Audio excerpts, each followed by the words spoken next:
ಓಂ ಶಾಂತಿ. ಇಂದಿನ ದಿನಾಂಕ 1-10-2024. ಪ್ರಾರ್ಥ ಮುರುಳಿ. ಬಾಪ್ದಾದ ಮಧುಬನ. ಮಧುರ ಮಕ್ಕಳೇ, ದೇಹಿ ಅಭಿಮಾನಿಯಾಗುವ ಅಭ್ಯಾಸ ಮಾಡಿ.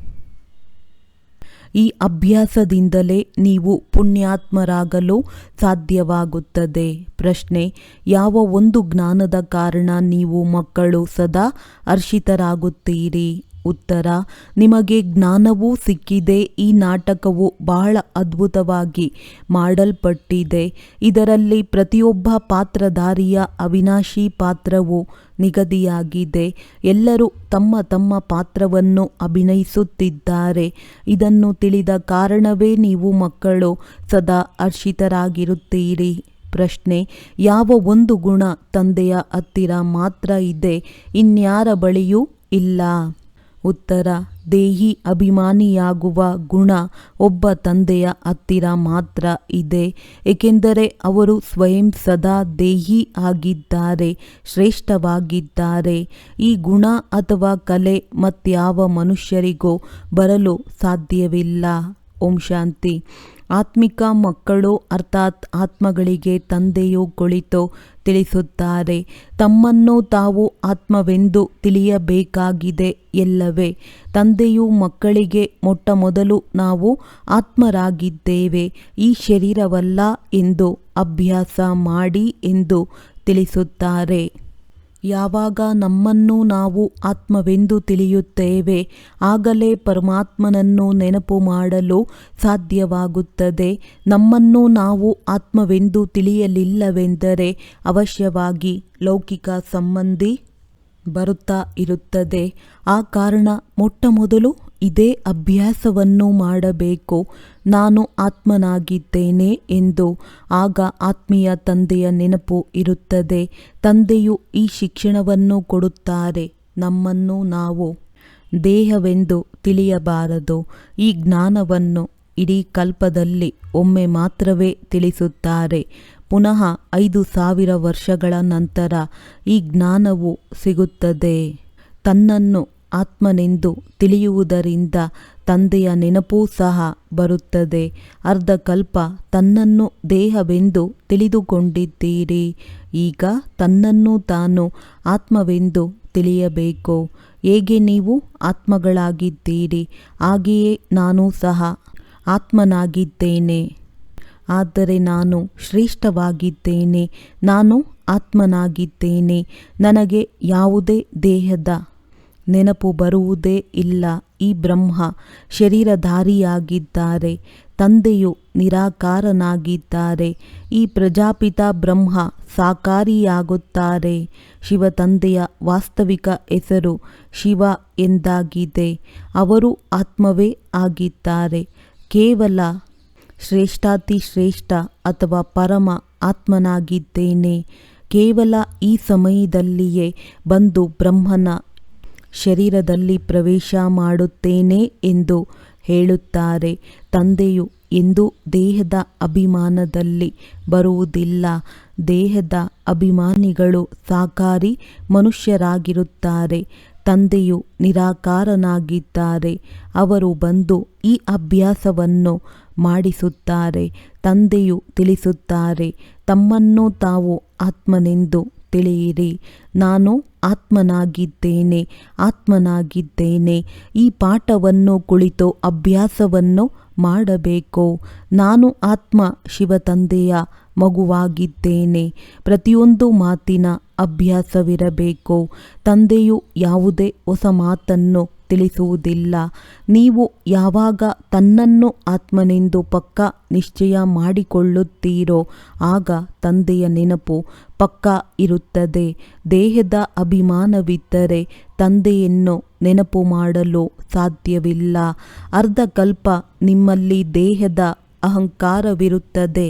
ಈಗ ನಿಮಗೆ ತನ್ನನ್ನು ಆತ್ಮವೆಂದು ತಿಳಿಯಬೇಕೆಂದು ಕಲಿಸುತ್ತೇನೆ. ತನ್ನನ್ನು ಆತ್ಮವೆಂದು ತಿಳಿಯಿರಿ ಎಂದು ಸತ್ಯಯುಗದಲ್ಲಿ ಯಾರೂ ಕಲಿಸಿಕೊಡುವುದಿಲ್ಲ. ಶರೀರದ ಹೆಸರಂತೂ ಇದ್ದೇ ಇರುತ್ತದೆ. ಇಲ್ಲವೆಂದರೆ ಒಬ್ಬರಿನ್ನೊಬ್ಬರನ್ನು ಹೇಗೆ ಕರೆಯುವುದು? ಇಲ್ಲಿನ ಪ್ರಾರಬ್ಧವನ್ನು ಸತ್ಯಯುಗದಲ್ಲಿ ಪಡೆಯುತ್ತೇವೆ. ಬಾಕಿ ಎಲ್ಲರನ್ನೂ ಹೆಸರಿನಿಂದಲೇ ಕರೆಯುತ್ತೇವಲ್ಲವೇ? ಕೃಷ್ಣನಿಗೂ ಶರೀರದ ಹೆಸರಿದೆಯಲ್ಲವೇ? ಹೆಸರಿಲ್ಲದೆ ಯಾವುದೇ ಕಾರ್ಯವನ್ನು ಮಾಡಲು ಸಾಧ್ಯವಿಲ್ಲ. ಸತ್ಯಯುಗದಲ್ಲಿ ತನ್ನನ್ನು ಆತ್ಮವೆಂದು ತಿಳಿಯಿರಿ ಎಂದು ಹೇಳುತ್ತಾರೆಂದಲ್ಲ. ಸತ್ಯಯುಗದಲ್ಲಿ ಆತ್ಮಾಭಿಮಾನಿಗಳಾಗಿರುತ್ತಾರೆ. ಈ ಅಭ್ಯಾಸವನ್ನು ಈಗ ಮಾಡಿಸಲಾಗುತ್ತದೆ. ಏಕೆಂದರೆ ಪಾಪದ ಹೊರೆಯು ಬಹಳಷ್ಟಿದೆ. ನಿಧಾನಕ್ಕೆ ಸ್ವಲ್ಪ ಸ್ವಲ್ಪ ಪಾಪ ಜಾಸ್ತಿಯಾಗುತ್ತಾ ಈಗ ಪೂರ್ಣ ಪಾಪಾತ್ಮರಾಗಿದ್ದಾರೆ. ಅರ್ಧಕಲ್ಪ ಏನೆಲ್ಲ ಮಾಡಿದ್ದೀರೋ ಅದೆಲ್ಲವೂ ಸಮಾಪ್ತಿಯಾಗುತ್ತದೆ ಎಲ್ಲವೇ ನಿಧಾನವಾಗಿ ಕಡಿಮೆಯಾಗಿ ಬಿಡುತ್ತದೆ. ಸತ್ಯಯುಗದಲ್ಲಿ ನೀವು ಸತೋಪ್ರಧಾನರಾಗಿರುತ್ತೀರಿ. ತ್ರೇತಾಯುಗದಲ್ಲಿ ಸತೋ ಆಗುತ್ತೀರಿ. ಆಸ್ತಿಯು ಈ ಸಮಯದಲ್ಲಿ ಸಿಗುತ್ತದೆ. ತನ್ನನ್ನು ಆತ್ಮನೆಂದು ತಿಳಿದು ತಂದೆಯನ್ನು ನೆನಪು ಮಾಡುವುದರಿಂದಲೇ ಆಸ್ತಿಯು ಸಿಗುತ್ತದೆ. ಆತ್ಮಾಭಿಮಾನಿಯಾಗುವಂತಹ ಶಿಕ್ಷಣವನ್ನು ಈ ಸಮಯದಲ್ಲಿಯೇ ತಂದೆಯು ತಿಳಿಸುತ್ತಾರೆ. ಸತ್ಯಯುಗದಲ್ಲಿ ಈ ಶಿಕ್ಷಣವು ಇರುವುದಿಲ್ಲ.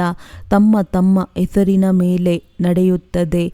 ಈಗ ಪ್ರತಿಯೊಬ್ಬರೂ ನೆನಪಿನ ಶಕ್ತಿಯಿಂದ ಪಾಪಾತ್ಮರಿಂದ ಪುಣ್ಯಾತ್ಮರಾಗುತ್ತೀರಿ. ಸತ್ಯಯುಗದಲ್ಲಿ ಈ ಶಿಕ್ಷಣದ ಅಗತ್ಯವಿಲ್ಲ, ಅಥವಾ ನೀವು ಅಲ್ಲಿಗೆ ಈ ಶಿಕ್ಷಣವನ್ನು ತೆಗೆದುಕೊಂಡು ಹೋಗುವುದಿಲ್ಲ. ಸತ್ಯಯುಗಕ್ಕೆ ಈ ಜ್ಞಾನ ಅಥವಾ ಯೋಗವನ್ನು ತೆಗೆದುಕೊಂಡು ಹೋಗುವುದಿಲ್ಲ. ನೀವು ಈಗಲೇ ಪಾವನರಾಗಬೇಕಾಗಿದೆ. ನಂತರ ನಿಧಾನವಾಗಿ ಕಲೆಗಳು ಕಡಿಮೆಯಾಗುತ್ತದೆ. ಹೇಗೆ ಚಂದ್ರಮನ ಕಲೆ ಕಡಿಮೆಯಾಗುತ್ತಾ ಇರುತ್ತದೆ ಎಲ್ಲವೇ?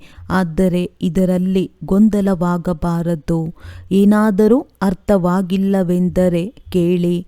ನಾನು ಆತ್ಮನೆಂದು ಮೊದಲು ಪಕ್ಕಾ ನಿಶ್ಚಯವಿರಬೇಕು.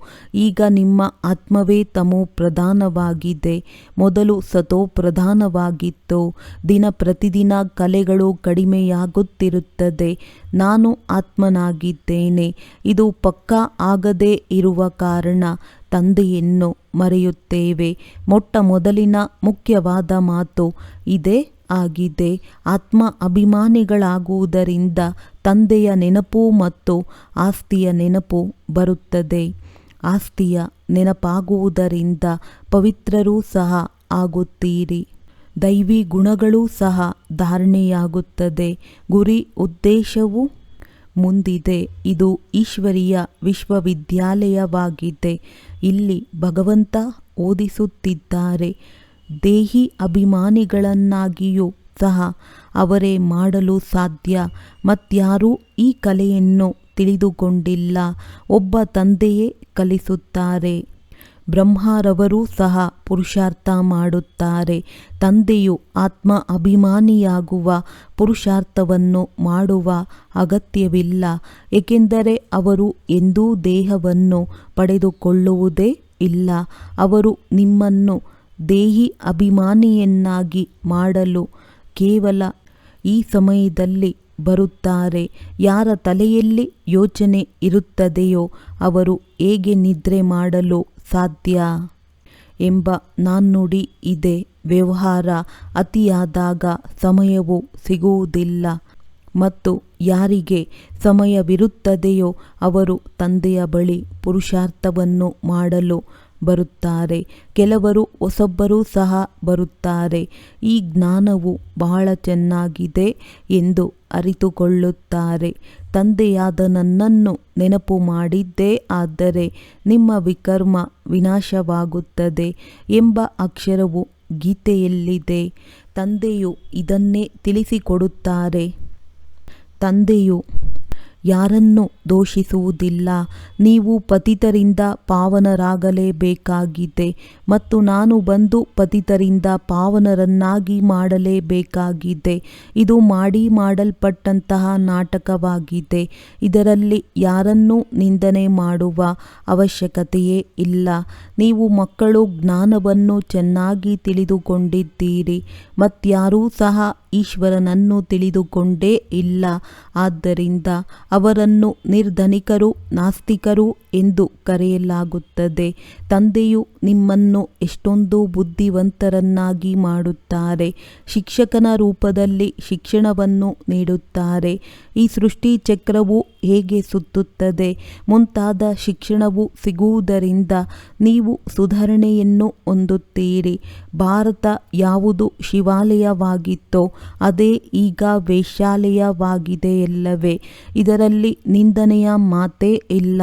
ಇದು ಆಟವಾಗಿದೆ. ಇದನ್ನು ತಂದೆಯು ತಿಳಿಸಿಕೊಡುತ್ತಾರೆ. ನೀವು ದೇವತೆಗಳಿಂದ ಅಸುರರು ಹೇಗಾಗಿದ್ದೀರಿ, ನೀವು ಏಕೆ ಆದಿರಿ ಎಂದು ಕೇಳುವುದಿಲ್ಲ. ತಂದೆಯು ಬಂದಿರುವುದೇ ಮಕ್ಕಳಿಗೆ ತನ್ನ ಪರಿಚಯವನ್ನು ಕೊಡಲು ಮತ್ತು ಸೃಷ್ಟಿ ಚಕ್ರ ಹೇಗೆ ಸುತ್ತುತ್ತದೆ ಈ ಜ್ಞಾನವನ್ನು ಕೊಡುತ್ತಾರೆ. ಇದನ್ನು ಮನುಷ್ಯರೇ ಅರಿತುಕೊಳ್ಳುತ್ತಾರಲ್ಲವೇ? ನೀವು ಅರಿತುಕೊಂಡು ಮತ್ತೆ ದೇವತೆಗಳಾಗುತ್ತೀರಿ. ಈ ವಿದ್ಯೆಯು ಮನುಷ್ಯರಿಂದ ದೇವತೆಗಳಾಗುವುದಾಗಿದೆ. ಯಾವುದನ್ನು ತಂದೆಯು ಓದಿಸುತ್ತಾರೆ. ಇಲ್ಲಂತೂ ಎಲ್ಲ ಮನುಷ್ಯರಿದ್ದಾರೆ. ಶಿಕ್ಷಕರಾಗಿ ಓದಿಸಲು ದೇವತೆಗಳು ಈ ಸೃಷ್ಟಿಯಲ್ಲಿ ಬರಲು ಸಾಧ್ಯವಿಲ್ಲ. ಓದಿಸುವಂತಹ ತಂದೆಯು ಹೇಗೆ ಓದಿಸಲು ಬರುತ್ತಾರೆಂದು ನೋಡಿ. ಪರಮಪಿತ ಪರಮಾತ್ಮ ರಥವನ್ನು ತೆಗೆದುಕೊಳ್ಳುತ್ತಾರೆ ಎಂಬ ಗಾಯನವೂ ಸಹ ಇದೆ. ಆದರೆ ಯಾವ ರಥವನ್ನು ತೆಗೆದುಕೊಳ್ಳುತ್ತಾರೆ ಎಂಬುದನ್ನು ಪೂರ್ಣವಾಗಿ ಬರೆದಿಲ್ಲ. ತ್ರಿಮೂರ್ತಿಗಳ ರಹಸ್ಯವನ್ನು ಸಹ ಯಾರೂ ತಿಳಿದುಕೊಂಡಿಲ್ಲ. ಪರಮಪಿತ ಅರ್ಥಾತ್ ಪರಮ ಆತ್ಮ ಅವರು ಯಾರಾಗಿದ್ದಾರೆ ಎಂಬುದನ್ನು ಅವರೇ ಪರಿಚಯವನ್ನು ಕೊಡುತ್ತಾರಲ್ಲವೇ? ಇದರಲ್ಲಿ ಅಹಂಕಾರದ ಮಾತಿಲ್ಲ. ತಿಳಿಯದೇ ಇರುವ ಕಾರಣ ಇವರಿಗೆ ಅಹಂಕಾರವೆಂದು ಹೇಳುತ್ತಾರೆ. ಈ ಬ್ರಹ್ಮರವರು ನಾನು ಪರಮಾತ್ಮನಾಗಿದ್ದೇನೆ ಎಂದು ಹೇಳುವುದಿಲ್ಲ. ಇದು ತಿಳಿದುಕೊಳ್ಳುವಂತಹ ಮಾತಾಗಿದೆ. ಇದು ತಂದೆಯ ಮಹಾವಾಕ್ಯವಾಗಿದೆ. ಎಲ್ಲ ಆತ್ಮಗಳ ತಂದೆಯೂ ಒಬ್ಬರೇ ಆಗಿದ್ದಾರೆ. ಅವರಿಗೆ ಅಣ್ಣ ಎಂದು ಕರೆಯಲಾಗುತ್ತದೆ. ಇವರು ಭಾಗ್ಯಶಾಲಿ ರಥವಾಗಿದ್ದಾರಲ್ಲವೇ? ಹೆಸರು ಸಹ ಬ್ರಹ್ಮ ಎಂದು ಇಡಲಾಗಿದೆ. ಏಕೆಂದರೆ ಬ್ರಾಹ್ಮಣರು ಬೇಕಲ್ಲವೇ?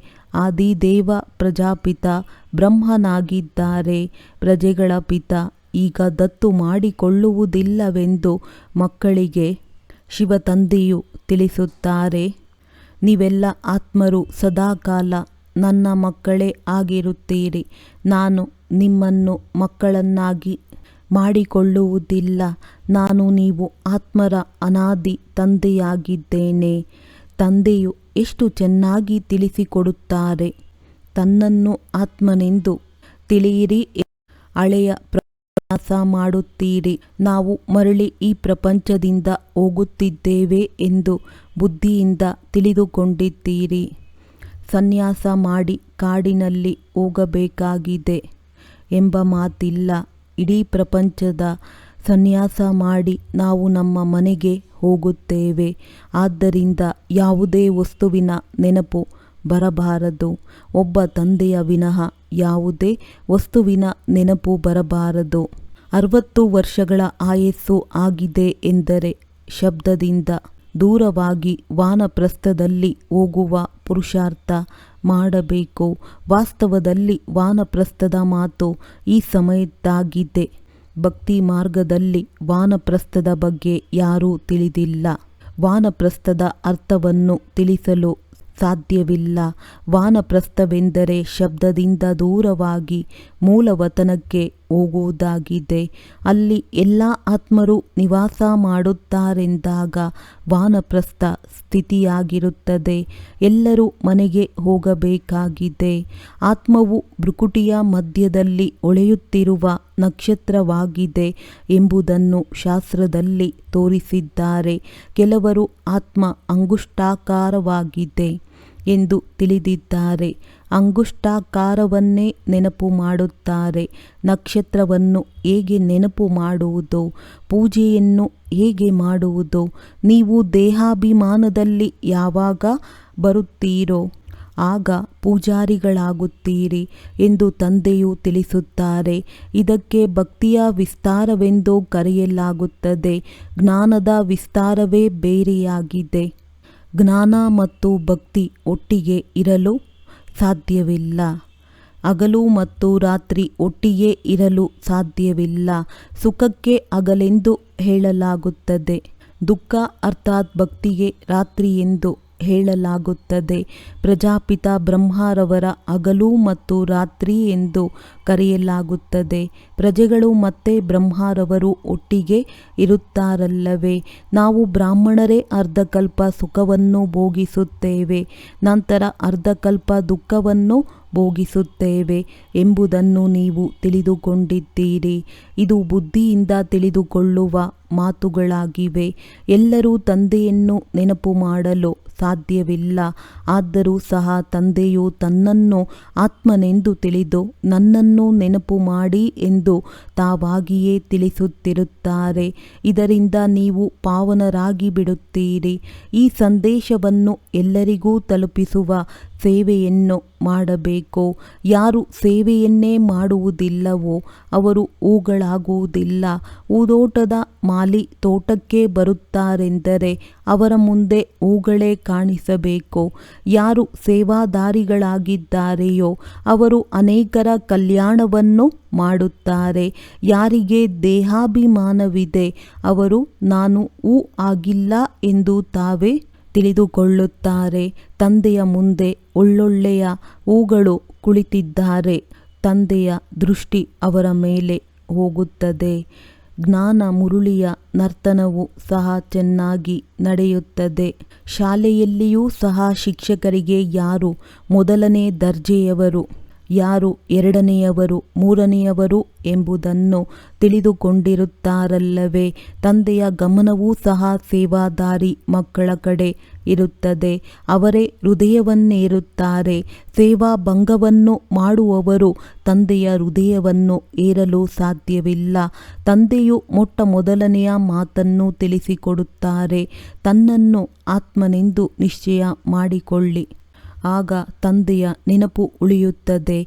ದೇಹಾಭಿಮಾನ ಇರುತ್ತದೆ ಎಂದರೆ ತಂದೆಯ ನೆನಪು ಉಳಿಯಲು ಸಾಧ್ಯವಿಲ್ಲ.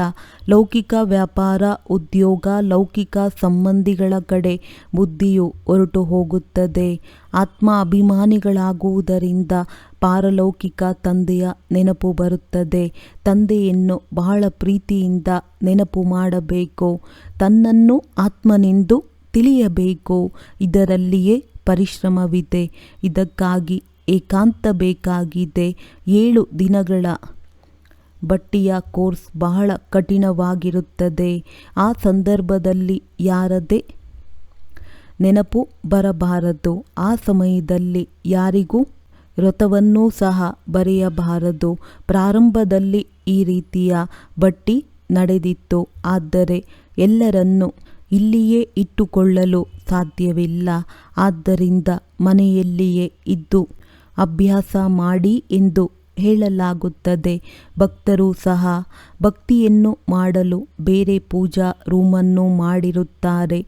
ಪೂಜಾ ಮನೆಯಲ್ಲಿ ಕುಳಿತು ಮಾಲೆಯನ್ನು ಜಪಿಸುತ್ತಿರುತ್ತಾರೆ. ನೆನಪಿನ ಯಾತ್ರೆಗೂ ಸಹ ಏಕಾಂತ ಬೇಕಾಗಿದೆ. ಒಬ್ಬ ತಂದೆಯನ್ನೇ ನೆನಪು ಮಾಡಬೇಕು. ಇದರಲ್ಲಿ ಯಾವುದೇ ಪ್ರತ್ಯುತ್ತರ ಕೊಡುವ ಮಾತಿಲ್ಲ. ಈ ನೆನಪಿನ ಅಭ್ಯಾಸಕ್ಕಾಗಿ ಸಮಯವನ್ನು ತೆಗೆಯಬೇಕಾಗಿದೆ. ಲೌಕಿಕ ತಂದೆಯು ಹದ್ದಿನ ರಚಯಿತನಾಗಿದ್ದಾರೆ. ಇವರು ಬೇಹದ್ದಿನವರು. ಪ್ರಜಾಪಿತ ಬ್ರಹ್ಮರವರು ಬೇಹದ್ದಿನವರಾಗಿದ್ದಾರಲ್ಲವೇ? ಮಕ್ಕಳನ್ನು ದತ್ತು ಮಾಡಿಕೊಳ್ಳುತ್ತಾರೆ. ಶಿವತಂದೆಯು ದತ್ತು ಮಾಡಿಕೊಳ್ಳುವುದಿಲ್ಲ. ಅವರಿಗೆ ಸದಾ ಮಕ್ಕಳೇ ಆಗಿದ್ದಾರೆ. ಶಿವತಂದೆಯ ಮಕ್ಕಳು ನಾವಾಗಿದ್ದೇವೆ, ಆತ್ಮರು ಅನಾದಿಯಾಗಿದ್ದೇವೆ ಎಂದು ನೀವು ಹೇಳುತ್ತೀರಿ. ಬ್ರಹ್ಮರವರು ನಿಮ್ಮನ್ನು ದತ್ತು ಮಾಡಿಕೊಂಡಿದ್ದಾರೆ. ಪ್ರತಿಯೊಂದು ಮಾತು ಚೆನ್ನಾಗಿ ತಿಳಿದುಕೊಳ್ಳುವಂಥದ್ದಾಗಿದೆ. ತಂದೆಯು ನಿತ್ಯವೂ ತಿಳಿಸಿಕೊಡುತ್ತಾರೆ. ಆದರೂ ಮಕ್ಕಳು ಬಾಬಾ ನಿಮ್ಮ ನೆನಪೇ ಇರುವುದಿಲ್ಲವೆಂದು ಹೇಳುತ್ತಾರೆ. ಸ್ವಲ್ಪ ಸಮಯವನ್ನು ನೆನಪು ಮಾಡಲು ತೆಗೆಯಬೇಕೆಂದು ತಂದೆಯು ಹೇಳುತ್ತಾರೆ. ಕೆಲವರು ಸಮಯವನ್ನೇ ತೆಗೆಯುವುದಿಲ್ಲ. ಬುದ್ಧಿಯಲ್ಲಿ ಬಹಳ ಕೆಲಸವಿರುತ್ತದೆ. ಮತ್ತೆ ನೆನಪಿನ ಯಾತ್ರೆಯು ಹೇಗೆ ಮಾಡುವುದು? ತನ್ನನ್ನು ಆತ್ಮನೆಂದು ತಿಳಿದು ತಂದೆಯನ್ನು ನೆನಪು ಮಾಡಿದ್ದೇ ಆದರೆ ನೀವು ಪಾವನರಾಗಿ ಬಿಡುತ್ತೀರಿ. ಇದು ಮೂಲ ಮಾತಾಗಿದೆ ಎಂದು ತಂದೆಯು ತಿಳಿಸುತ್ತಾರೆ. ನಾನು ಆತ್ಮನಾಗಿದ್ದೇನೆ, ಶಿವತಂದೆಯ ಮಗುವಾಗಿದ್ದೇನೆ. ಇದು ಮನ್ಮನಾಭವ ಆಯಿತಲ್ಲವೇ? ಇದರಲ್ಲಿ ಪರಿಶ್ರಮ ಪಡಬೇಕಾಗಿದೆ. ಆಶೀರ್ವಾದದ ಮಾತಿಲ್ಲ. ಇದು ವಿದ್ಯೆಯಾಗಿದೆ. ಇದರಲ್ಲಿ ಕೃಪೆ ಅಥವಾ ಆಶೀರ್ವಾದ ನಡೆಯುವುದಿಲ್ಲ. ನಾನು ಎಂದಾದರೂ ನಿಮ್ಮ ತಲೆಯ ಮೇಲೆ ಕೈ ಇಡುತ್ತೇನೆಯೇ? ನಾವು ಬೇಅದ್ದಿನ ತಂದೆಯಿಂದ ಆಸ್ತಿಯನ್ನು ತೆಗೆದುಕೊಳ್ಳುತ್ತೇವೆ ಎಂಬುದು ನಿಮಗೆ ತಿಳಿದಿದೆ. ಅಮರ ಭವ, ಆಯುಷ್ಮಾನ್ ಭವ, ಇದರಲ್ಲಿ ಎಲ್ಲವೂ ಬಂದು ಬಿಡುತ್ತದೆ. ನೀವು ದೀರ್ಘವಾದ ಆಯಸ್ಸನ್ನು ಪಡೆಯುತ್ತೀರಿ. ಅಲ್ಲಿ ಎಂದೂ ಸಹ ಅಕಾಲ ಮೃತ್ಯು ಸಂಭವಿಸುವುದಿಲ್ಲ. ಈ ಆಸ್ತಿಯನ್ನು ಯಾವುದೇ ಸಾಧು, ಸಂತ ಮುಂತಾದವರು ಕೊಡಲು ಸಾಧ್ಯವಿಲ್ಲ. ಅವರು ಪುತ್ರವಾನ್ ಭವ ಎಂದು ಹೇಳುತ್ತಾರೆ. ಅದಕ್ಕೆ ಮನುಷ್ಯರು ಅವರ ಕೃಪೆಯಿಂದ ಮಗುವಾಯಿತು ಎಂದು ತಿಳಿದುಕೊಳ್ಳುತ್ತಾರೆ. ಯಾರಿಗೆ ಮಕ್ಕಳಿರುವುದಿಲ್ಲವೋ ಅವರು ಹೋಗಿ ಅವರ ಶಿಷ್ಯರಾಗಿ ಬಿಡುತ್ತಾರೆ. ಜ್ಞಾನವು ಒಂದೇ ಬಾರಿ ಸಿಗುತ್ತದೆ. ಇದು ಅವ್ಯಭಿಚಾರಿ ಜ್ಞಾನವಾಗಿದೆ. ಇದರ ಪ್ರಾರಬ್ಧವು ಅರ್ಧಕಲ್ಪದವರೆಗೆ ನಡೆಯುತ್ತದೆ. ನಂತರ ಅಜ್ಞಾನ. ಭಕ್ತಿ ಮಾರ್ಗಕ್ಕೆ ಅಜ್ಞಾನವೆಂದು ಹೇಳಲಾಗುತ್ತದೆ. ಪ್ರತಿಯೊಂದು ಮಾತನ್ನು ಎಷ್ಟೊಂದು ಚೆನ್ನಾಗಿ ತಿಳಿಸಿಕೊಡಲಾಗುತ್ತದೆ. ಒಳ್ಳೆಯದು ಮಧುರಾತಿ ಮಧುರ ಅಗಲಿ ಮರಳಿ ಸಿಕ್ಕಿರುವಂತಹ ಮಕ್ಕಳಿಗೆ ಪ್ರೀತಿಯ ಮಾತ್ಪಿತಾ ಬಾಪ್ದಾದಾರವರ ನೆನಪು, ಪ್ರೀತಿ ಹಾಗೂ ಸುಪ್ರಭಾತ. ಆತ್ಮೀಯ ಮಕ್ಕಳಿಗೆ ಆತ್ಮೀಯ ತಂದೆಯ ನಮಸ್ತೆ. ಧಾರಣೆಗಾಗಿ ಮುಖ್ಯ ಸಾರ. ಈ ವಾನಪ್ರಸ್ಥ ಸ್ಥಿತಿಯಾಗಿದೆ. ಇದಕ್ಕಾಗಿ ಬುದ್ಧಿಯಿಂದ ಎಲ್ಲವನ್ನೂ ಸನ್ಯಾಸ ಮಾಡಿ ಒಬ್ಬ ತಂದೆಯ ನೆನಪಿನಲ್ಲಿರಬೇಕು. ಏಕಾಂತದಲ್ಲಿ ಕುಳಿತು ನಾನು ಆತ್ಮವಾಗಿದ್ದೇನೆ, ಆತ್ಮನಾಗಿದ್ದೇನೆ ಎಂಬ ಅಭ್ಯಾಸವನ್ನು ಮಾಡಬೇಕು. ಸೇವಾದಾರಿ ಹೂಗಳಾಗಬೇಕು. ದೇಹಾಭಿಮಾನಕ್ಕೆ ವಶೀಭೂತರಾಗಿ ಸೇವಾ ಭಂಗವಾಗುವ ಯಾವುದೇ ಕರ್ಮವನ್ನು ಮಾಡಬಾರದು. ಅನೇಕರ ಕಲ್ಯಾಣಕ್ಕೆ ನಿಮಿತ್ತರಾಗಬೇಕು. ನೆನಪಿಗಾಗಿ ಸ್ವಲ್ಪ ಸಮಯವನ್ನು ಅವಶ್ಯವಾಗಿ ತೆಗೆದು ಇಡಬೇಕು.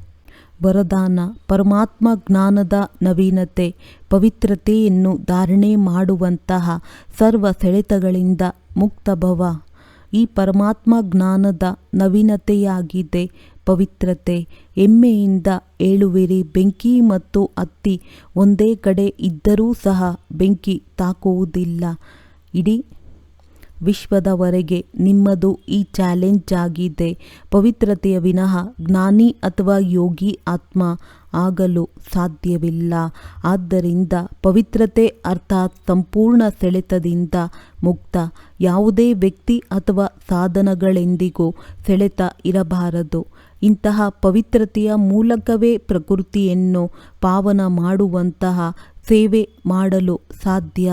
ಸ್ಲೋಗನ್: ಪವಿತ್ರತೆ ನಿಮ್ಮ ಜೀವನದ ಮುಖ್ಯ ಅಡಿಪಾಯವಾಗಿದೆ. ಧರಣಿ ಬಾಯಿ ಬಿಟ್ಟರೂ ಧರ್ಮವನ್ನು ಬಿಡಬೇಡಿ. ಒಳ್ಳೆಯದು. ಓಂ ಶಾಂತಿ.